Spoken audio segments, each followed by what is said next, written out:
प्रभु यीशु मसीह के नाम में आप सभी को जय मसीह की। दोस्तों उम्मीद करता हूं कि आप सब ठीक हैं। हमारे देश में मसीहत पर बहुत सारे इल्जाम लगाए जाते हैं। जो लोग सच्चाई नहीं जानते उनका मानना है कि मसीहत एक विदेशी धर्म है और यीशु मसीह तो अंग्रेजों का ईश्वर है। वहीं दूसरी तरफ कुछ ऐसे लोग भी हैं हमारे देश में जिनका मानना है कि मसीह लोग यीशु मसीह का प्रचार करके पूरे हिंदुस्तान को अंग्रेजी राष्ट्र बनाना चाहते हैं और फिर दोबारा से अंग्रेजी साम्राज्य को हमारे देश में लाना चाहते हैं। आखिरकार सच्चाई क्या है? क्या मसीहत अंग्रेजों द्वारा शुरू किया गया? क्या अमेरिका और यूरोप के लोगों ने हमारे देश को फंसाने के लिए मसीहत को बनाया?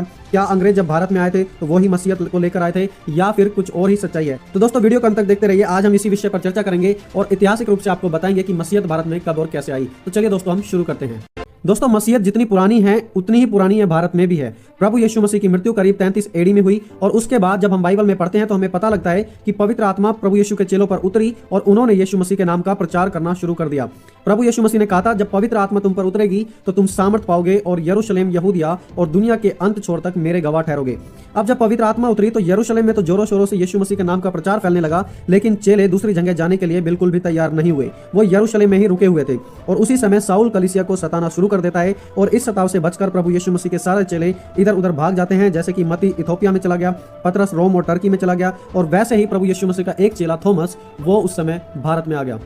यह वही थॉमस है जो प्रभु यीशु मसीह के पुनरुत्थान के बाद विश्वास नहीं कर रहा था कि यीशु सचमुच जी उठे हैं और फिर यीशु के हाथ के छेदों में अपनी उंगली डालकर देखता है और तब विश्वास करता है। वही थॉमस 52 एडी में भारत में आते हैं और उस समय महीनों लगते थे समुद्र की यात्रा करके भारत में पहुंचने के लिए और वो भारत में केरल पहुंचे क्योंकि केरल समुद्र के किनारे है और प्राचीन समुद्री रूट केरल से ही थे। वो केरल में कुडुंगलुरु नाम की एक जगह पर उतरते हैं और प्रभु यीशु मसीह के नाम का प्रचार करना शुरू करते हैं। ऐतिहासिक रूप से संत थॉमस के भारत में आने से 3 ट्रेडिशंस जुड़ी हुई हैं, जैसे कि मलाबार ट्रेडिशन, मइलापुर ट्रेडिशन और वेस्टर्न ट्रेडिशन। ये तीनों ही बताती हैं कि संत थॉमस भारत में आए, लेकिन जो सबसे प्रचलित है वो है मलाबार ट्रेडिशन और इससे जुड़े हुए काफी सारे सबूत भी हैं, इसलिए हम इस ट्रेडिशन के अनुसार समझेंगे और इसी ट्रेडिशन को ज्यादा जाना माना भी जाता है।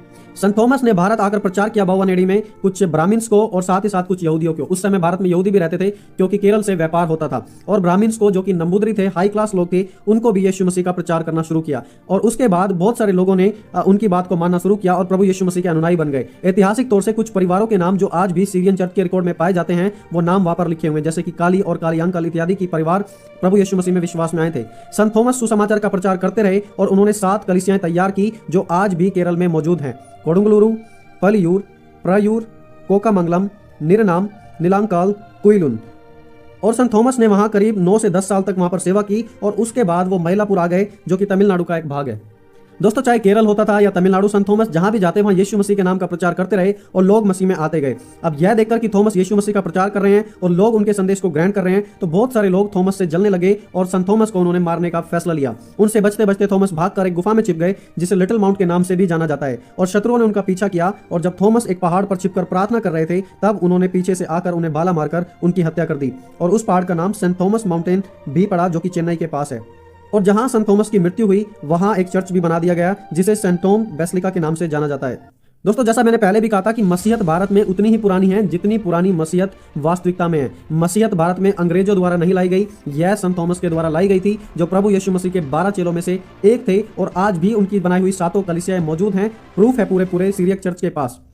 दोस्तों अगर आप इस विषय के बारे में और पढ़ना चाहते हैं तो नीचे डिस्क्रिप्शन बॉक्स में मैं इसकी लिंक दे दूंगा, आप फ्री किताबें डाउनलोड कर सकते हैं और इसके बारे में और ज्यादा गहराई से जान सकते हैं। तो दोस्तों उम्मीद करता हूं कि आज आपके कुछ सवालों के जवाब आपको जरूर मिले होंगे। तो दोस्तों प्रभु आप सभी को आशीष दे। आप सभी को जय मसीह की।